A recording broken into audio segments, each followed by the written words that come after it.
Hey, what's up everybody? Joseph Williams at Jaws Fitness. Today we're going to be talking about the leg extension and how that affects the knee. Please go ahead and like this video, subscribe to the channel, and let's get going. All the pain. So I started this little PowerPoint as part of a kinesiology class I did. I used the knee and the leg extension as my end of the semester project. The professor actually counted it as a test grade, and I got a 93 on it. So that must mean that I know a little bit about the knee. So let's get going. So the movement itself, the leg extension is at its basis an extension of the knee. And as you can see in this picture from the NSCA book, the guy's doing the seated leg extension machine. And the concentric portion of the movement is the leg extending, hence the name, leg extension. And of course the eccentric portion is when the leg returns to a knee flexed position. Just to show you guys a quick little demonstration of the movement in action, I put together this little video for you of me doing leg extensions. Nothing fancy. Pretty simple movement, right? Alright, moving on. So the knee joint itself, it's actually made up of 4 bones. The femur, which is the bone that's in your thigh. The patella, which is a small little bone, which a lot of people call your kneecap. The tibia, which is the biggest bone between your knee and your ankle. And then the fibula, which is the smallest bone in between your knee and your ankle. There are actually 5 ligaments, the LCL, MCL, ACL, PCL, and ALL. You don't necessarily need to know what those acronyms mean. Just know that they are the ligaments of the knee, and they're very important. We'll get to that in just a second on why.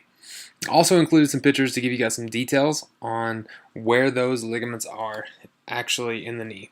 And of course the meniscus is cartilage, and a lot of people consider that as cushion in between the femur and the tibia. You can almost think of it as like a disc in your spine, except it's in your knee. So how does the knee move? Of course, the primary movements is flexion and extension, which is bending the knee. There is a little bit of internal-external rotation, but it's only a small part of the knee. It's not necessarily useful for function. It gives you a little bit of joint flexibility. Now, of course, we can't talk about the knee without talking about the muscles that affect the knee. And of course, you have the rectus femoris, the vastus lateralis, vastus medialis, and the vastus intermedius. And of course, I've listed what they do. And of course, you got the adductor longus and the adductor magnus. Looks like I actually made a typo there. Probably why I got a 93 instead of 100 on this. With the leg extension itself, what muscles are actually activating it? And it's actually the vastus lateralis, intermedius, medialis, and the rectus femoris, what most people consider to be the quads. Or the quad.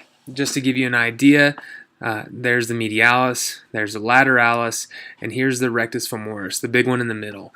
The medialis is what people call the teardrop in the quad, and medium, middle. See what I mean? That's why they call it the medialis, because it's in the middle. And then the lateralis, of course, lateral side. So as far as adverse side effects, it seems like a great way to isolate the quads, right?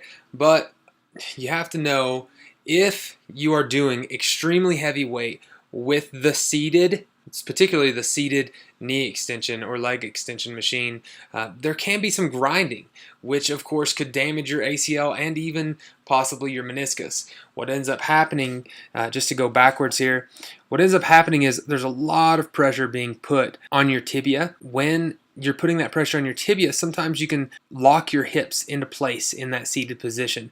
And what that's doing is it's just putting a lot of stress on that knee. So you have to be careful whenever you go at extremely heavy weights. Now, when is the best time to do leg extensions? Obviously, in a therapeutic setting for rehabbing after a knee injury, but you don't want to do maximum weights. Obviously, we just talked about how dangerous that can be, and if you've just had some kind of knee surgery, ACL repair, meniscus repair, something like that, you're not going to want to do leg extensions right off the bat. You want to wait and gradually work your way up in weight so that way you're not damaging the knee any further. Of course, as I said, pain level should be assessed before, during, and after exercise, and if there's pain in the actual joint itself. So if your knee is hurting and it's not just like a muscle pain in your thigh, you need to stop. I don't care what you're doing. I don't care if you're doing leg extensions. I don't care if you're squatting. If you feel physical pain in the knee itself, stop what you're doing.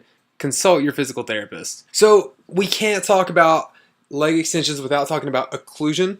And occlusion is obviously just an alternate way to perform the movement.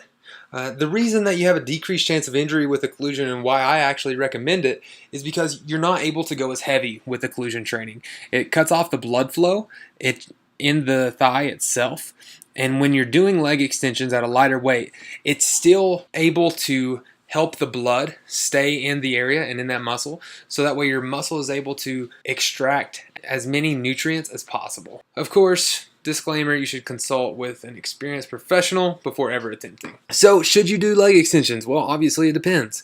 It's great for something like bodybuilding because it can help isolate the quadricep. It can obviously help in something like rehab. As far as other forms of exercise, let's say football, for instance, basketball, track, you don't necessarily need to do leg extensions. You can do some other form of exercise that would still activate the vastus lateralis, medialis, and rectus femoris, such as lunges, squats, stuff of that nature that's going to be a lot less pressure on the knee itself. Obviously, if you do decide to do them, go ahead and evaluate it. Does the reward outweigh the risk? And do you have previous condition of a knee issue? If you do, maybe leg extensions aren't the best for you, but you do need to strengthen your quadriceps to make sure that it is keeping your knee stable, because that's what they do. They help keep that knee stable. They're not just for movement. Now, obviously, I do leg extensions a lot because I have recently transitioned into bodybuilding, and of course, the thighs, the quads, they've got to look good. So for me, I'm doing it for an aesthetic purpose, not necessarily for health or sport-related purpose. All right, guys, if you have any questions, please go ahead and comment down below. I would love to answer those for you. And of course, if you like this video, if you like the style of this video, hit that thumbs up. I'd love to do more of these. Comment down below the muscle group or the joint or the exercise that you'd like for me to do next, and I'll go ahead and make a series out of it. All right, guys, thanks for your time, and subscribe to the channel, and I will see you next time.